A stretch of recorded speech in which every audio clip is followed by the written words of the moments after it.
हमें इस quadratic equation के रूट्स निकालने हैं। अब मैं नोटिस करूं यहां पे डिनोमिनेटर में 8 है, तो पहले मैं इसे हटाता हूं। इसे हटाने के लिए मैं मल्टीप्लाई करता हूं 8 को बोथ साइड्स, तो ये कुछ ऐसे आ जाएगा। 8 और 1/8 हो जाएगा, कैंसिल होके 1 बचेगा। ये हो जाएगा मेरा -8x, ये होगा 16x²। तो मेरी क्वाड्रेटिक इक्वेशन कुछ ऐसे आ जाएगी।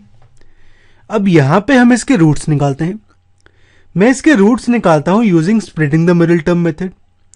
इस मेथड में हमें दो नंबर्स ऐसे फाइंड करने हैं जिनका सम होगा जो x से मल्टीप्लाइड है नंबर वो।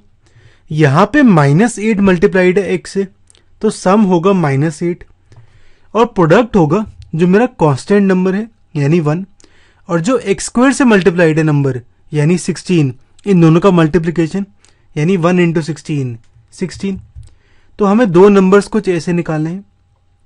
अब अगर मैं नंबर लूं 4 और 4, तो इसका सम आता है 8, प्रोडक्ट आता है 16, लेकिन हमें सम चाहिए -8, तो यहां पे मैं नंबर लेता हूं -4 और -4। अब इनका सम आएगा -8, प्रोडक्ट आएगा 16, क्योंकि माइनस माइनस कैंसिल आउट हो जाएगा।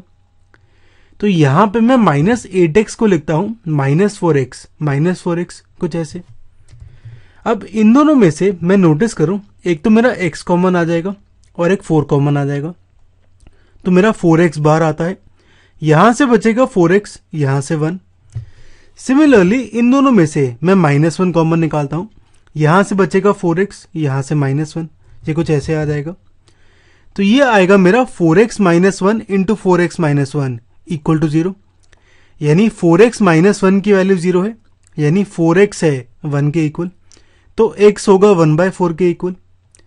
सिमिलरली 4x - 1 = 0 दोबारा आ रहा है, तो x की वैल्यू आएगी 1/4। तो यहां पे मेरा रूट आ गया x = 1/4 दो बारी। तो x = 1/4, x = 1/4 रूट्स हैं मेरी इक्वेशन के।